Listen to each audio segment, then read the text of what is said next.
Okay, now what was your question? Yeah, El, you sent me a question. I sent you a question. If a child is given a non-Jewish name, is there a process which should be undertaken in order to have a kosher name? Yeah. If it in fact, yeah. Okay, so yeah, let's answer that question first. If a child was not given a Jewish name, then this is what you do. Depends on how old the child is. If the child is past bat mitzvah or bar mitzvah, then you talk to them and you ask them about their name. And you ask them what name they like and what name they want. If the child is younger, then the parents choose a name, a Hebrew name. If they cannot choose a Hebrew name, then they should ask a rabbi or a Rebbetzin to help them. And yes, then the father goes to shul. And if the father does not go to shul, then the rabbi or the Rebbetzin, well, the rabbi could go to shul. And at the Shabbos Torah reading, he says the child's name with a mishaberach. And yes, that opens up the energy of the child's soul to that child and creates a new path and a new opening. It doesn't really not a new path, but it just gives the child the tools to be able to do their job. So if that is not enough, you can ask me and I'll send more info, but that's basically what you do. Anybody who wants to add, who doesn't have a Jewish name, there's a lot of research that needs to go in, because a lot of times people have a Jewish name and they just, either they don't know it, they forgot about it, their parents forgot about it, but the grandparents might remember, or the uncle, or whoever it would be a significant, for whomever the name would be significant, ask around in the family. I have a fabulous story about that just to show you how. So I have one of my students from America. Now I think she's, I don't know, she's probably in her 40s. I started teaching, of course, when I was like 2 years old, so I could have students in my 40s. So, so her name was, she was Bukharian, she is Bukharian, very, very traditional Bukharian, religious. And her name was Lior. So Lamed Yud Aleph Vav Resh, Lior, which is a very, oh, Karen's name is Sarah. Good, look at that. And which is an unusual name for Bukharians, because Bukharians who were traditional from Russia, right, but Bukhara, but very, very traditional in name giving and very biblical name giving. So whenever we were going through, and I always called her Lior, and it was a very unusual name for her. Why? She's a very, very traditional person, very old-fashioned, very family-oriented, and Lior is like this. It's like this newfangled Israeli made-up name. So the truth is, I had a hard time calling her Lior, but that was her name, so I called her.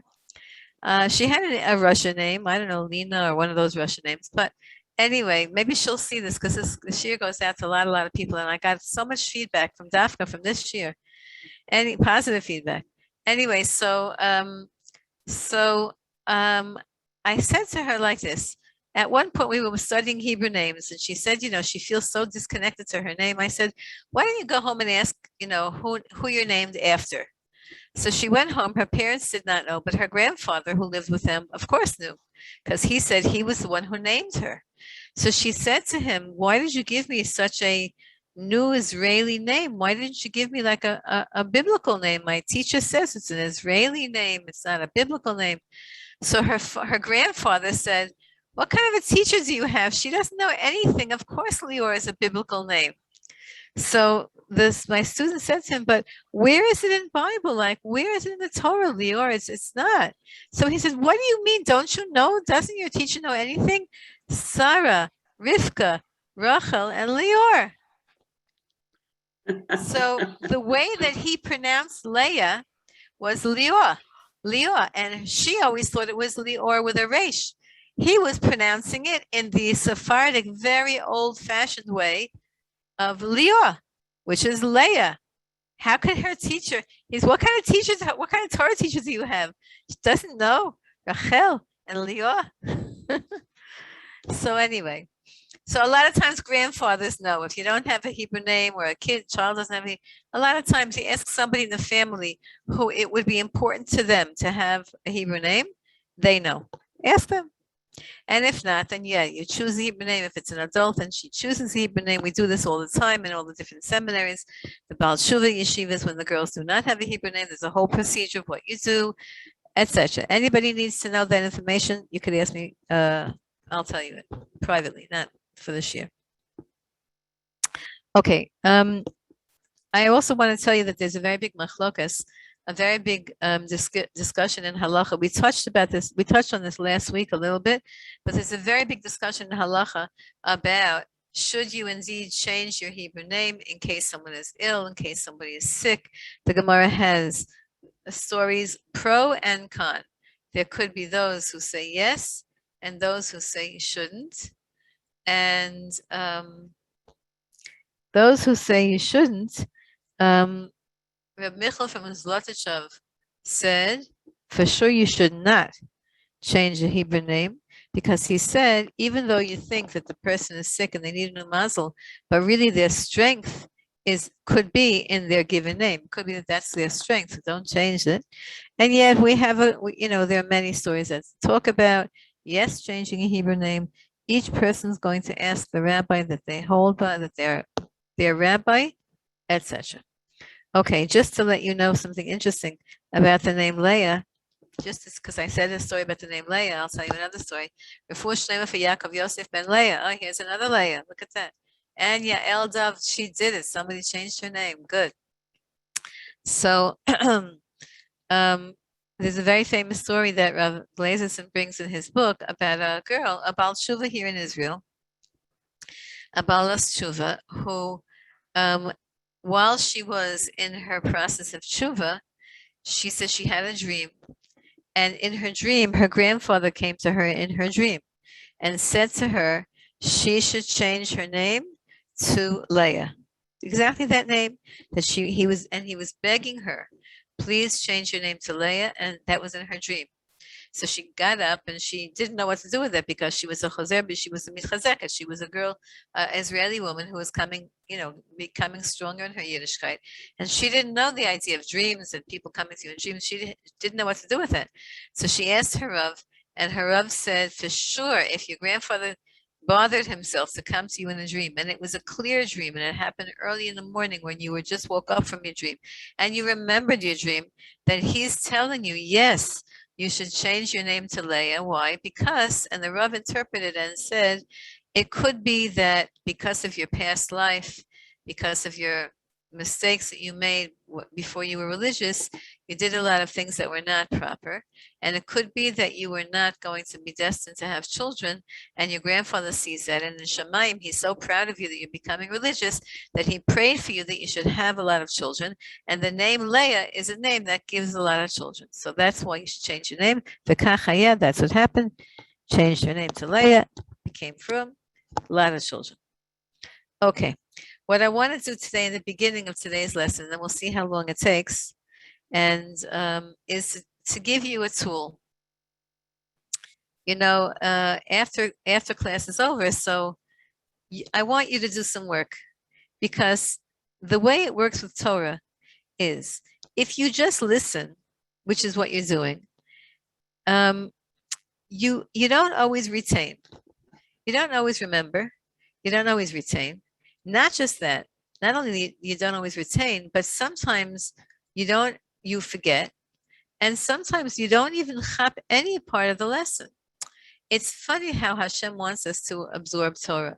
Hashem wants us to be very proactive in learning Torah. In olden days, when women were not learning anything, they were just at home washing, cooking, cleaning, and creating a home, then they didn't need as much Torah learning. Nowadays, since we learn secular, we need to. This is what Rebbetzin Sarah Schneer taught us, is that since the modern woman is so well versed in secular studies, we know how to read, we can become presidents, we can become accountants and doctors. You should have at least that amount of Torah learning. that the same amount of secular learning that you have, if you have a master's degree in anything, you need to get a master's degree in Torah also. And this is what we're doing and you don't have to go to an institution. You can just come on our shiurim online and amass so much information that you'll have comparable to what you have in secular. So because of that, and because the way that the Zoom classes work is I'm presenting and you're receiving, which is a blessing for me. Thank you so much that you come. And the more people come, the more exciting it is. And when you put your faces on, it's even more exciting. And certainly when you put your names on. So, but I want to give you work to do also on your name. I don't want to just tell you what your name means. I want you to work. So I'm going to give you a few different skills today. And it'll keep you busy for the next 100 years. I think that'll be enough till you figure it out. Okay, so the first thing we talked about a little bit last week is the gematria, the numerical value of your name. Okay, everybody's going to have to go online because I did not prepare this for you. I'm very sorry. You're going to have to, first of all, know how to spell your Hebrew name. That somebody can help you with. If nobody helps you with it, I can help you with it. But you need to know how to spell your Hebrew name. Just your name, however many Hebrew names you have, not necessarily your mother's name or your father's name, although that's also good. Your name and your primary name, not your nickname, just your primary name, not Chani, but Chana, like that. Then you're going to have to find out the numerical value of your name. This is how numerology works. Gematria. Now, I will tell you that the secular world, because they found out that we have gematrias, they also do gematrias, and they call it numerology, and sadly to say, it's nonsense. Why is if it keeps them out of trouble, all right, it's like sports, keeps people out of trouble. 50,000 people go to watch a soccer game. Good, 50,000 people are off the streets, not killing anybody, not hurting anybody. It's innocent for non-Jews. Jews, we don't waste time like that unless you need to for good reasons. But oh, good, Marcel got on. Good. I don't know what happened. Everybody got on. I don't know what happened. But we've been having problems with the Zooms. Yesterday also we had a problem with one of the other classes. So why does the secular numerology not work? A is equal to 1, B is equal to 2, C is equal to 3. Why? Because the secular alphabets have no significance, nor do they have meaning. A, B, C, you could write it as A, C, B. It's just whoever made up the alphabet, the Greeks, whatever they did, it has no power to it. It's just everyone decided. They decided that this is going to be the alphabet, or somebody made it up and they all agreed to it. So, but it has no significance whatsoever. As opposed to Hebrew, Lahavdil, infinite Havdalas, Hashem created the world with the Hebrew letters. And so, every letter in Hebrew, in Lashon Kodesh in Hebrew, is significant in the following manner.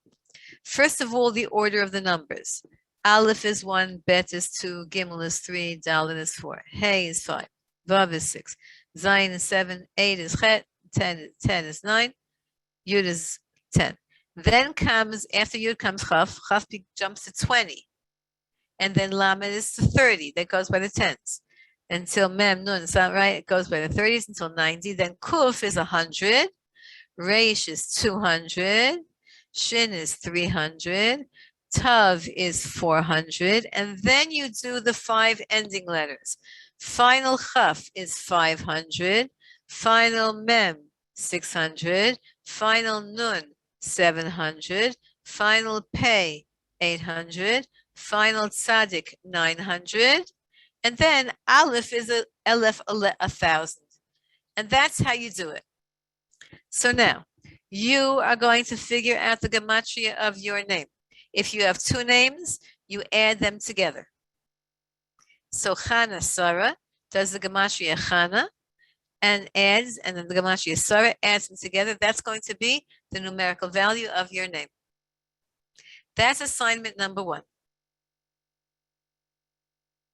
Not now. You'll do that on your own. Assignment number 2 is, then you're going to find, let's say the gematria of your name is 726. Let's just say, just made a number up. Then you're going to add the digits. You're going to add 7 plus 2 plus 6. 7 and 2 is 9, 9 and 6 is 15. So the first mispar katan, the first lowering or conjunction, contraction of your gematria is going to be 7 plus 2 plus 6. 7 2 is 9, 6, 15. Then you're going to do the 1 and the 5. I'll say this again. You'll add the 1 and the 5. 15 is 1 plus 5, the digits, and you get your lowest or the most concise, the most compact, the most intense number is 6. That means your number is 6. It's called mispar katan, the smallest number. I'll say it again. Don't worry. Don't get nervous. Okay. Let's say your name is Sarah. So Sarah is, the shin is 300, the resh is 200, that's 500, and the hey is 5. So 505. The name Sarah is 505. 505. That's the gematria. Now, if you want to stop there, b'vakasha, you certainly can. And then you're going to write it down someplace in the gematria. Your name is 505.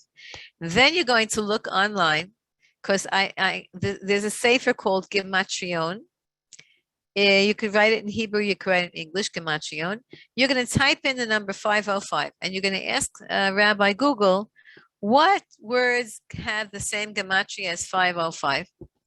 And Rabbi Google is going to print you out a whole bunch of words and phrases that have the same gematria as your name, gematria 505. And that's cool. Could you imagine if the gematria of 505 is, let's say, it happens to be hey chavsofis, hach. Okay, hach means to hit. So let's say you figure that out. Or let's say you figure out another nice gematria of your name.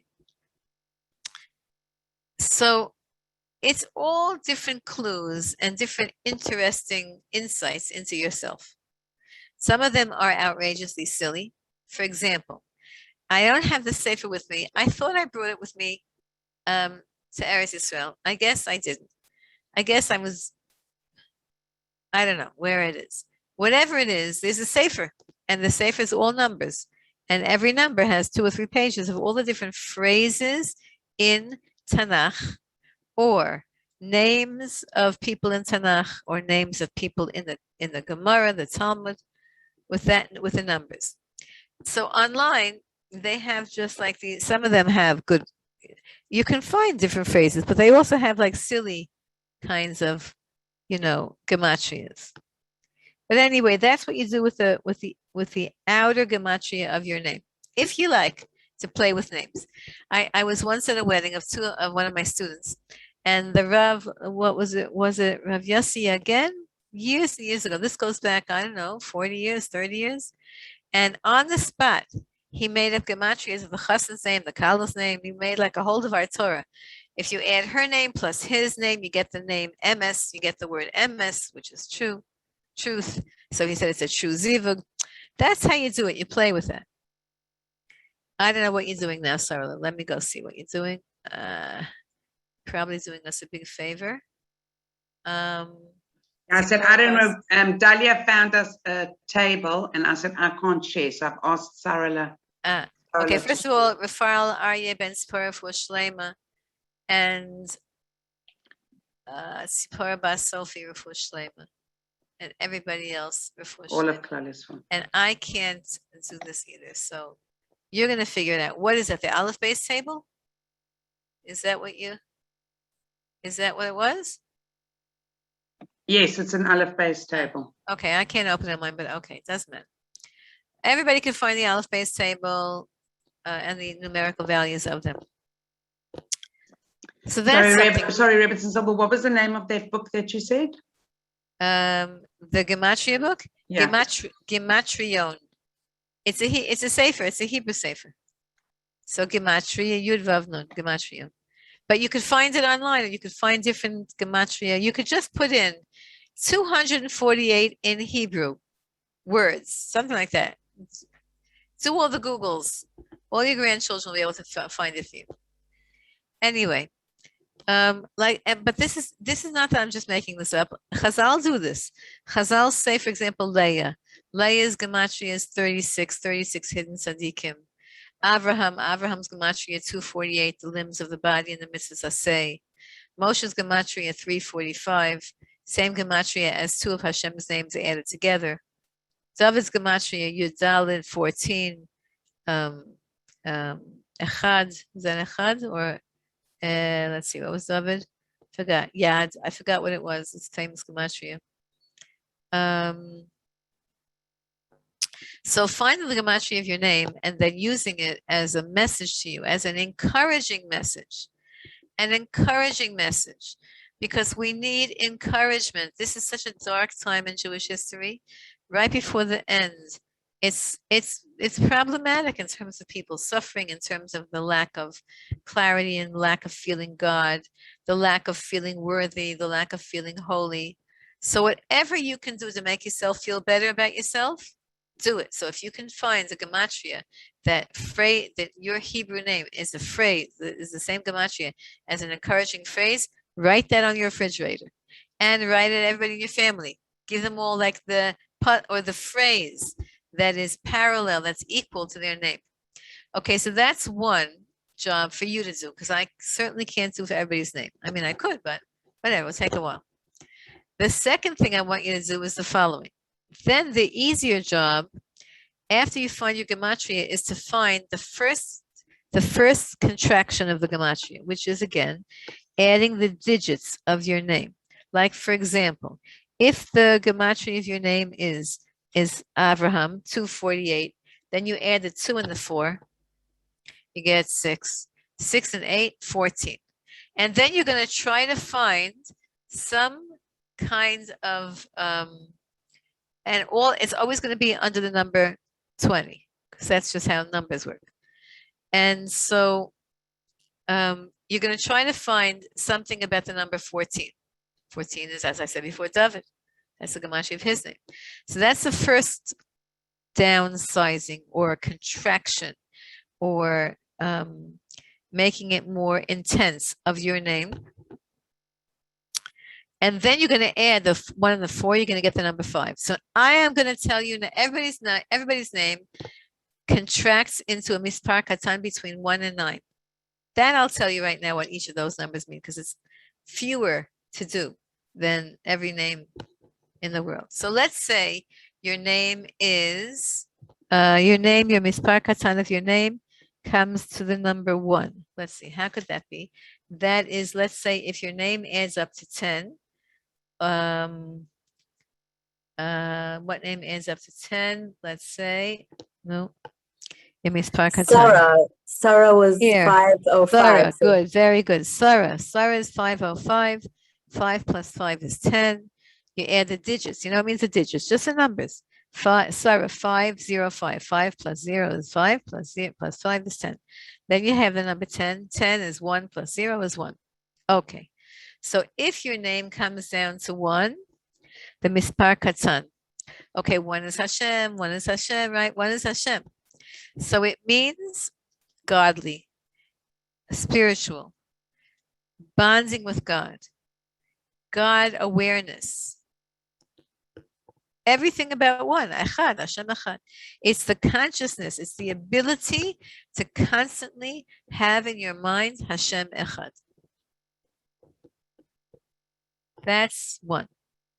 And because Hashem Echad, Hashem is the controller. Wait, I'm going to do all the numbers. You heard it. Because Hashem controls the world.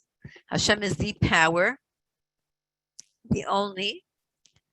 So you add them all together. If you have 2 or 3 names, when you put a question up, address it to everybody so everybody can see the question, so that when they hear me answer it, they know what the question is. So if you have 2 or 3 names, you add all your names together. Chana, Rochel, Leah. You figure out Chana, plus figure out Rochel, plus figure out Leah. Add them all together. That is your gematria. Now, so if the mispar katan, the smaller number, the most concentrated number, that's your mispar katan, is the most concentrated of the numbers in your name. if it's one, like Sarah, then you have an ability. Yes, all Sarahs have this in the world, even Sarahs, even non-Jews who have the name Sarah. It would be interesting to know that you have the ability to focus on God, because God is one. And you have the ability to be strong, because everything that God is in the universe, we can play with those. We could play with those same midot. We can imitate them. So that's if your mispar katan is one. What if your mispar katan is two? Like the name Miriam. The name Miriam. Miriam just got on. The name Miriam. Miriam is 290, right? The resh is 200. Two mems. Each of those mems is 40. And the yud is 10. Now you might say, wait a minute, Miriam has a final mem. So any name that has a final mem or has a final letter, chaf, mem, nun, pei, or tzadik, you could do two gematrias. See which one you like better. Or see which one is more relevant to you. But usually we don't do the mispar. Usually we do the regular number. So Miriam, even though it has a final mem, we're going to call it 40. So Miriam is 290 altogether. 290 is 2 plus 9 is 11, plus 0 is still 11. So you have 11, and then 11 is 1 plus 1 is 2. So what is the name? What is the name Michael? Michael is 101. 101 is also 2. So what does that mean? So 2 is the creation. 1 is Hashem and all godliness and all awareness of God. And 2 is the beginning of prosperity, the beginning of abundance, the beginning of the expansion of creation. That's 2. Interestingly, Miriam Hanaviah, she expanded families by being a midwife and by encouraging births.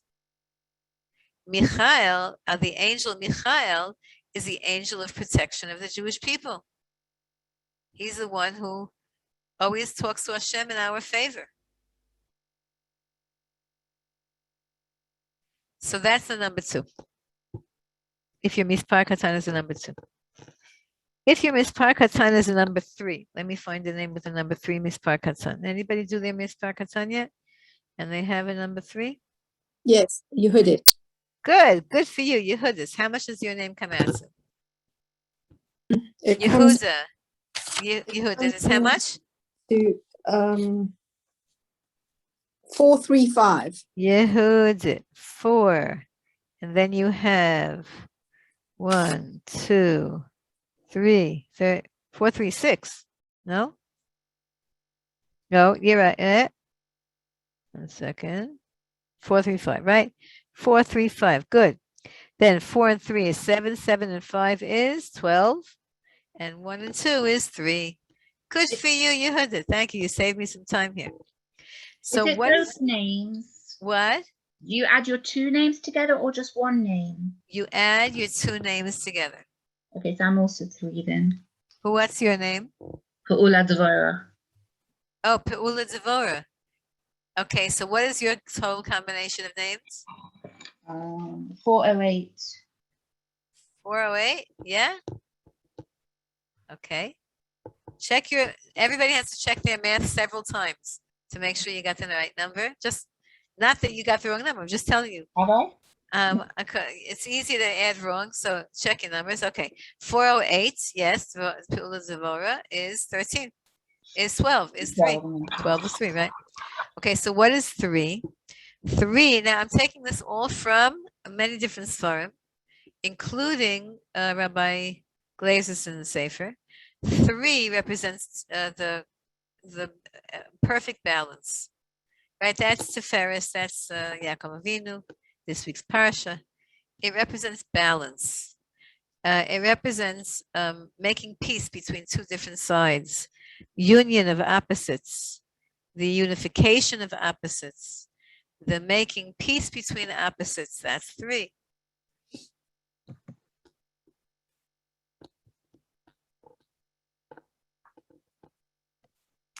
Okay, anybody have a number 4? Who's done their name with 4? No? Nobody? You're all being lazy? Oh, you don't know the numbers yet. Okay, let's see. I'm Dina Dvora. Mariam say- Dina Dvora. Who? I'm Dina Dvora. Mariam Dina Dvora. I'm doing Dina. Nun is 55. 4 and 10 is 14 and 50, 60 64, 69. is And 14. Deborah is It's 4. 15. to- 15 is 6. What number are we up to? We're up to 4. Okay. You could do Devorah also. Yeah, Dina. Hi, Rebbetzin Rochel. I've got Masha Sora and I'm 4, I think. 505 and 345. I think I'm 4. Say it again. What's your Hebrew name? Masha Sora. I took Masha Sora. I took both the Sora and the Masha. It's Masha Sora. 505, 345. And I've added it up and it should be 4. Okay, Maths so isn't my strong point, but I think that's right. what is Masha? Masha is your Hebrew name? Yeah. Masha, It son. was How do you, Masha, but it's Masha. I'm as Masha. and how do you spell it? I think Mem, Aleph. Aleph, Shin, and Mem. Hey. Shin. Thank you very much. Thank you. Shin and Hey. Oh, so that's, well, I've taken it as Masha, but maybe it's not. Okay. You have to find out how you spell the name Masha, I- because Masha could be spelled with a hey at the end or an aleph at the end. So you're gonna I'll have find to that out. clarify that. Thank you. But any name that comes 4. Okay, so 4. There are 2 numbers, 4 and 5, that are similar. 4, Chazal tell us, is connected to the name David, because David's name begins with a Dalet and ends with a Dalet. And so Dalet is his primary letter. Dalet is the Gematria 4. So even though David's name, David, is 14, which ends up to be 5, that's why 4 and 5 are connected to each other. But the primary letter of David's name is Dalet. And so the number 4, and we'll see in a second the number 5, but the number 4 is connected to David. David is Malchus. Malchus means making Hashem the Melech over your 4 elements, over the 4 directions in your life, over everything. Making Hashem the Melech. That's called 4. So a person whose Mispar Katan goes to 4 has the special and unique quality of humbly, because Dalet is a humble letter, of humbly making Hashem the king, meaning at all conscious junctions in their life, whenever they're paying attention, they say, what does Hashem want me to do now? What can I do for you, Your Majesty? What do you want? What can I do for you, Hashem? What does Hashem want from me? Is now a time for me to daven Shachris? Okay, that's what Hashem wants. What does Hashem want from me now? That's called Mispar Katan 4. When a person has Mispar Katan 4, and they do the will of Hashem, they're always asking, what does Hashem want me to do now? And they keep asking and they keep doing. If that's how they do, then Hashem gives them control and dominion over all the 4s. 4 in life means the 4 elements, which is the basic personality, 4 directions, north, south, east, west, the 4 seasons. In other words, when your life is, the more we ask, what does Hashem want me to do? And the more we do that, the more we're in control of the world.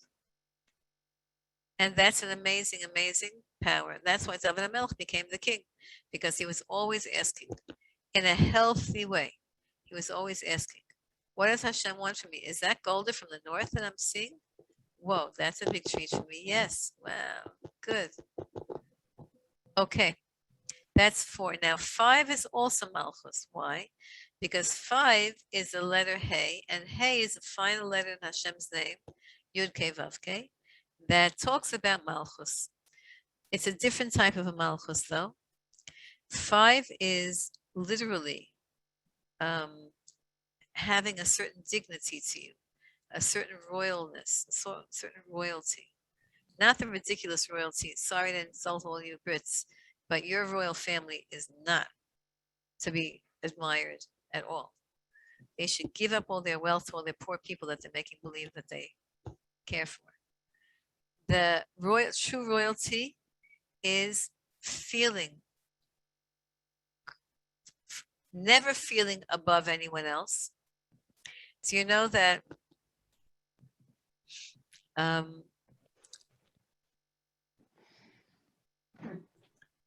David HaMelech, right? He's our royalty.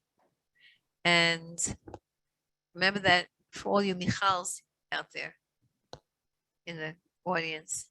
So remember what happened. David HaMelech, when they brought the Aron Kodesh into Yerushalayim, David HaMelech started dancing. And he threw off his shoes. He kicked off his shoes. And he was dancing like crazy. And he wasn't dancing in the special balcony of the palace, overlooking everyone and like looking down on everyone and waving and being arrogant.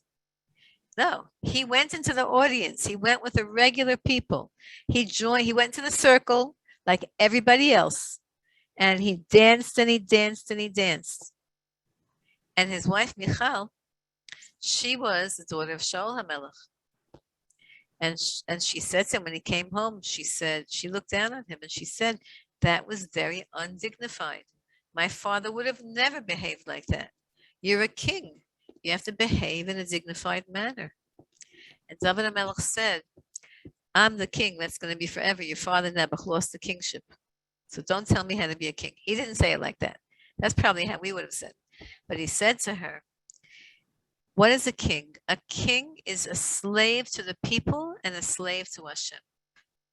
And when I'm bringing in the Aron Kodesh and we're all dancing to honor God, I am exactly equal to any of the servants because I'm also just a servant. He had no ego. David HaMelech did not have an ego. And because he didn't have an ego, and because his whole will was just to serve Hashem, and because he didn't look down on any Jew, but he loved every Jew, that's why he's Mashiach. That's why we're waiting for him with bated breath. So hey, but you should know something. That's why he's the king. So it's a tricky thing. To be a king, you have to be humble. So royalty means acknowledging your godliness, acknowledging the incredible gift that we have to be Jewish, and being overjoyed with it. That's 5. So if your Mispar Katan is 5, you have Malchus. You have holy Malchus. Mispar Katan 4, you have practical Malchus. Practical Malchus is, Hashem, what can I do? What can I do for you? What can I do for you? What can I do for you? 5 is holy Malchus. It's a little elevated Malchus. It always is like being a king, being royal, behaving royal. Oh, there's Sarayitza. Good for you. I see now your full name. Good. Also, Chazal tell us that the number that in Hashem's name, there's 2 Heys, right? Yud Kei Vav Kei. The first Hey represents Bina. Bina is the feminine aspect. It's an idea of understanding something, getting the details of something. That's if your Mispar Katan is 5. Then you have Bina. You have intuitiveness. You have intuition. You have deep understanding, 5. And you also have Malchus, royalty and dignity. That's 5. Okay, it's getting late. 6. What happens if you have 6? If your Mispar Katan is 6, 5, 3, 8. 5 and 3 is 8. 8 and 8 is 16. 16 is 7. No. Yeah, 170 is 8. Yeah, and the one before that, 5, I forgot what the number was. That's 7. You just add the digits together. But again, make sure you get the math right. Make sure you're doing it right. You don't want to, you don't want to,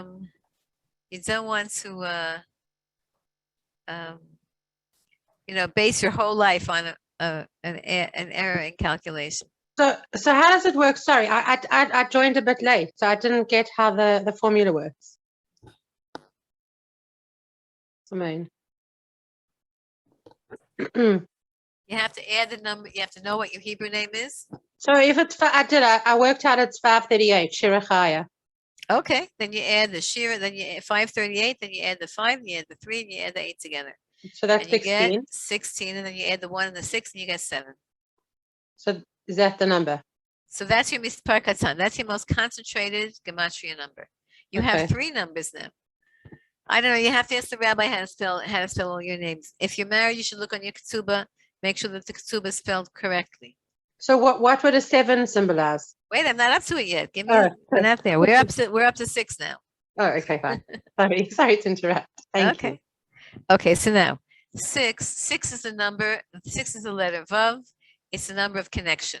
6 is all about relationships. Relationships, connections to people, connections to things, seeing connections, making associations in your minds. This whole teaching is a 6, meaning trying to help you to make associations between your number, your name, different midot, different qualities. 6 is Yosef Atzadik, which means you have to be pure. You have to be holy. But it's about relationships. Okay, now 7, 8, and 9 is coming from the Maharal. The Maharal tells us about the number 7, the number 8, and the number 9. The number 7 is success in this world. The number 8 is miracles. And the number 9 is a super miracle.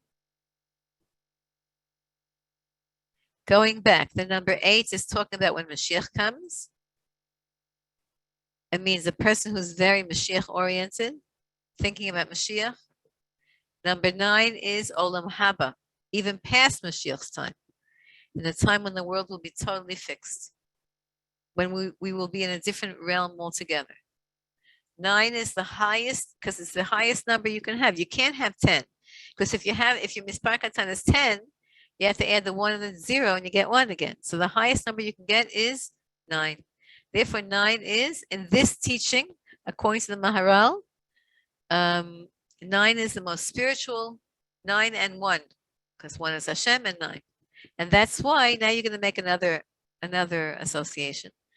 You have now, if you have a 9 again, most spiritual, Olam Haba, highest miracles, that's 9. And 9 has a pair of 9 plus 1. Why?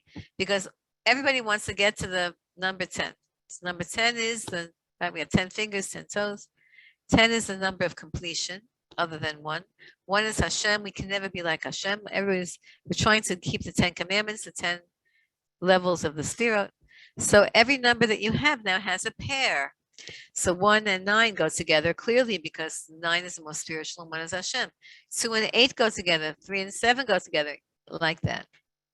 And 5, the number 5 is going only with itself. That's why 5 is a very independent. If your mispar katan is 5, you're a very independent person.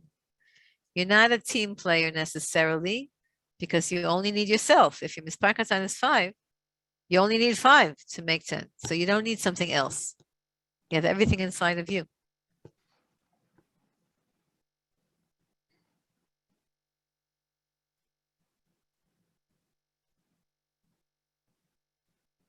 Got it? Sorry, could you repeat 6 and 7? Because you went quite quickly. Yeah. 6 is relationships. You're very adept at relationships. You're very interested in relationships. You make relationships. You make comparisons. You make observations. You make connections. That's 6. And also it contains sexual purity because that's the Yosef Atzadik. It's a very famous number. 6 is is the idea of being tsanua, being modest, being pure, having elevated relationships. But it's all about the idea of relationships. Giving, receiving, because every relationship has a giving and a receiving. That's 6.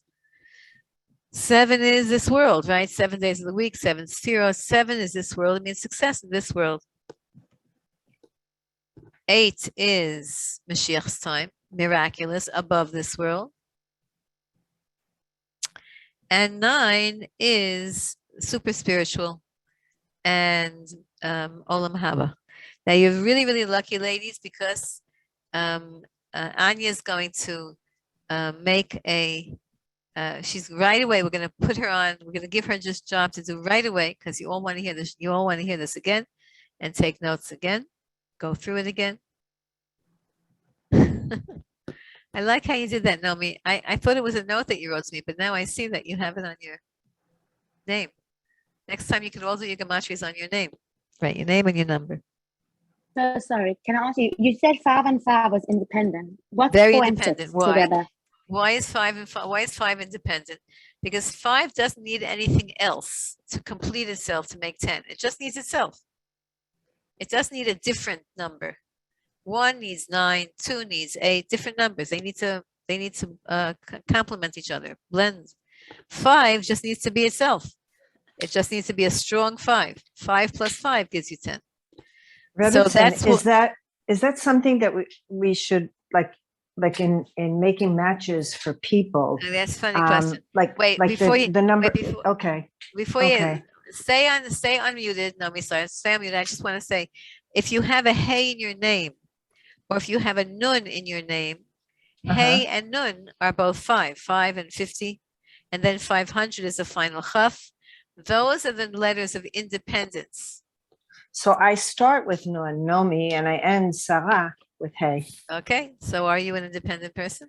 Very, but I'm Okay. also a person who needs people, but I sort of like to do everything myself, and I. So listen, this is not like a halacha. It's not like on Shabbos you're not allowed to, go in a car. It's not like a halacha. It's a general thought pattern that you could use to, again, only to encourage yourself and never to discourage, only to encourage and to encourage other people. That's what this is for. To try to find positivity in yourself. So there are certain people who are not team players. There are certain people who are they can only work in a group. Like we have to cook together. I remember I was once by a house of Persian. There was a simcha, one of my students, Persians, and all these ladies were in the kitchen, like 10 ladies. One was chopping, one was cooking, one was cleaning, I was going dizzy. Like I can't have anybody in the kitchen with me. It gets me nervous, gets me not like distracted. When my students say, can we come cook with you? I always know what that means. It means you just want to hang out and talk, and I'm not going to be able to cook, and I'm going to end up doing everything again and whatever. Because for me, in my kitchen, when I was growing up, in my kitchen, that's how my mother works, and that's how my father works. Like and we also had a very tiny kitchen, so there was only one person that fit into the kitchen. Right. So you need to have a real strong relationship, a good balance to work in the kitchen together. Yeah, you do. I can work with my granddaughter. I love working with my kids in the kitchen. With my own grandchildren, I love it. But you're right, you have to.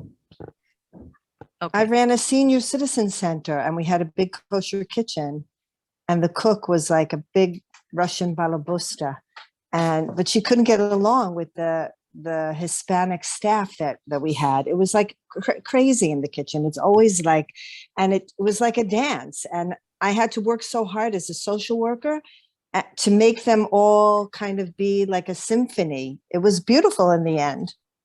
Wow, amazing. Let me say the ending letters again. Thank you, Nancy. Nomi, sorry for sharing that. It is like a symphony to get everybody to work together. But some people do it naturally and some people don't. The final letters, Chaf Sofit is 500, Mem Sofit is 600, Nun Sofit is 700. It goes in the order of how they appear in the alphabet. Pei Sofit is 800, and Sadik Sofit is 900. And then Aleph, again, goes back to Elif, goes back to 1,000. So for example, what's the name of our year right now? Our year now is Tufshin Pei Bays? No. Our year is really Hey slash Tufshin Pei Bays. Hey is 5,000 because it begins at the beginning of a gematria with a slash that denotes the 1,000 sections. And then Tufshin Pei Bays really means 782. So really, it's 5,782. We usually leave out the hay. Why? Because we've been in the 5,000s for 782 years. We know that we're in the 6th millennium. But really, to write the date properly, you have a hay in the beginning with a slash with an apostrophe to designate 5,000. If you want to designate 16,000, you would do Tet Zion with an apostrophe and then a number. Whatever. There's all numbers can be written in letters. Okay, there you go, my sweet friends. You have homework to do. You're going to figure out whatever gematrias you want to figure out. You're going to double check it. What about couples? You're going to double check it, and you're going to then work with your name first. If you want to work with your husband's name and give him a birthday present, bivakasha, that's really nice. Make sure you have the gematria correct, and then go to work and try to find an equivalent phrase. Let's say your husband's gematria comes at the same gematria as Ish Tov Tzaddik. Let's just say a good tzaddik man. Then you're going to, no, don't, oh yeah, 1 second, Naomi, I'll answer you in a second. Then you're going to write him a nice little card, and you're going to have it, you're going to put it away for when he really deserves it. And you're going to say, dear so-and-so, your gematria is Ish Tov Tzaddik. And I think that that's exactly what you are, and I'm so proud of you. Love, and you write your name. And you put it away in your, whatever, in your purse, and you have it ready for him to take out when you want to give it to him. Now, should you make couples? Naomi starts asking. No, the answer is like this. My Rav said, Rav Yitzchak Ginsburg, I asked him this question about all of this teachings about names and about, he said a couple should, well, I'll tell you about names in a second. He said a couple should just date regularly. Don't think, oh, your name is Abraham, your name is Sarah, perfect couple. Or your gematria is this, your gematria is that, perfect. Your small gematria is 2, his small gematria is 8. Together you make 10. You don't do it like that. What you do is a couple dates regularly, and then after they're committing to each other, engaged, or right before they're engaged, then you can do all kinds of things with their names and try to help them with seeing how the dynamic of the relationships will be, etc. That's how you do it with couples. That's where it begins with. Now, in terms of names, wait, I want to tell you. In terms of names, Diane Fisher, Zichrono Livracha, was a big expert here in Yerushalayim HaKodesh. I took many girls to him. He's from the Badatz Eda Charedis, the super duper Badatz Eda Charedis, but he was such an approachable person. So approachable. And I think I told you this. And so I would take girls who had name issues to him. And he was considered the world expert on names. And yes, people would go to him. The people who would make shidduchim, just like that the parents do all the checking. And then the couple meets for like one date and they see if they like each other, like if they like how they look. But the parents basically know everything. The parents of the girl basically know everything about the boy. And the parents of the boy basically know everything about the girl. That's how Yerushalmi shidduchim are made in certain families. So those families, when they would hear a name, they would go straight to Rav Diane Fisher, and they would ask him about the names before they would even ask, and he would give the okay. Once he gave the okay for the names, then they would make inquiries, etc. So, but nowadays we don't have him, and his brother, he should be well, who lives across the street and down the block, is not well and doesn't do this. I think that one of his sons does this. I'll look for you, Pula Devar, in a second. I think one of his sons does this. Did take over his name thing. I'm not sure if he's as like, I'm not sure if Yerushalmi do that anymore. Go to him. I'm not sure. Let me look up a website for you. 1 second. 1 second. It might be in Hebrew though, so you're gonna have to learn Hebrew.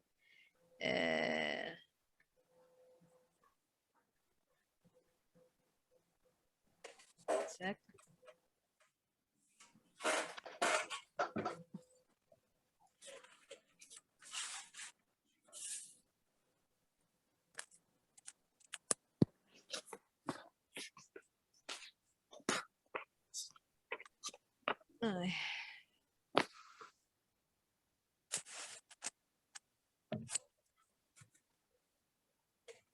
Rebbetzin, Yeah. I just wanted to ask you, last week I told you my husband's name is Oh, yeah, I Rachamin. looked up for you. I have it right here. It's very easy. It's the second to the last parak in Tehillim. So his and- gematria is 258. I'm not telling you the gematria. I'm just telling you the pasuk. Ramos kel bigronam, the cheref pithios biadam. It's a beautiful pasuk. It's in Ramot, Romamot. Go into the parak. Go into Tehillim by yourself. Second kuf memtes, second to the last parak. I think it's pasuk vav. Starts. You'll see it. You'll find the Romamos. It starts with Romamos. oh, thank you so much, You're Rebbetzin. very welcome. 1 second. Let me just find the gematria place for you. 1 second.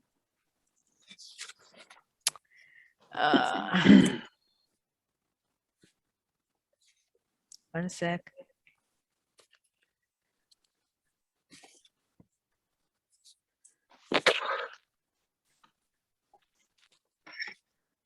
Ender Nun, Ramona was 700 and Ender Chaf was 500.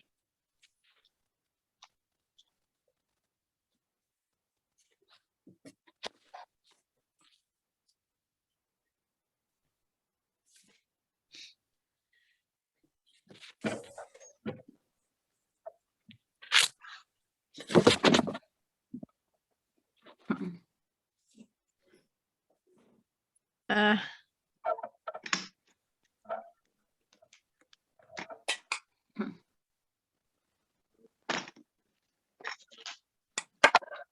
okay, I have to look for it for you because I can't find it on my phone either.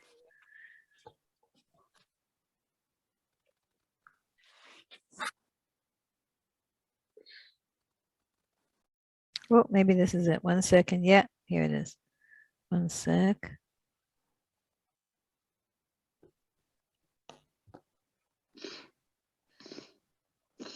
Okay, there's one that's tall. 1 second. Let me just make sure this is kosher. 1 sec.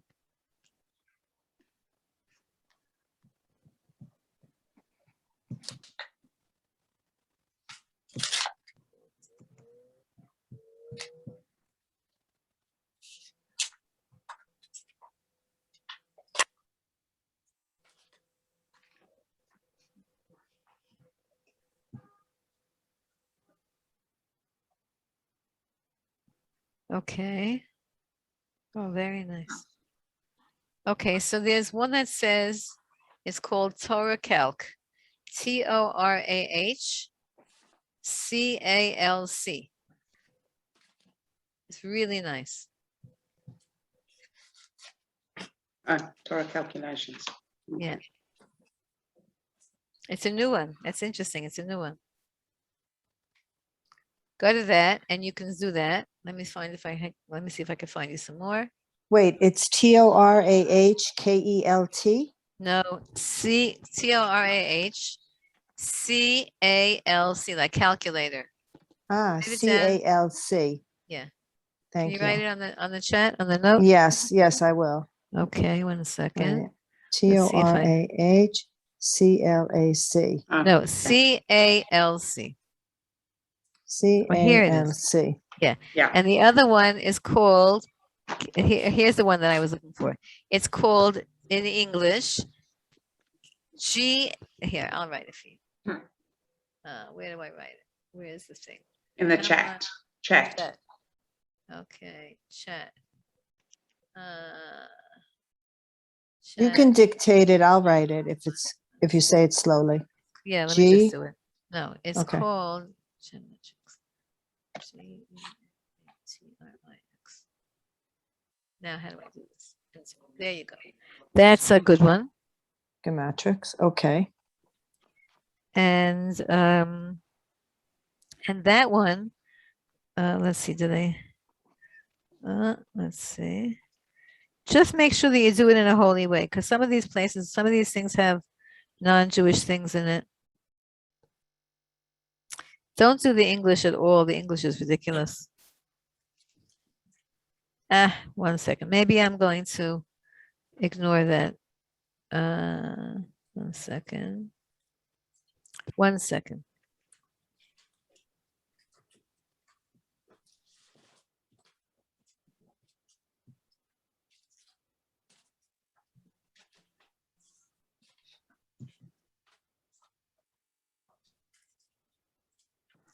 See, but they don't have it in Hebrew. 1 second.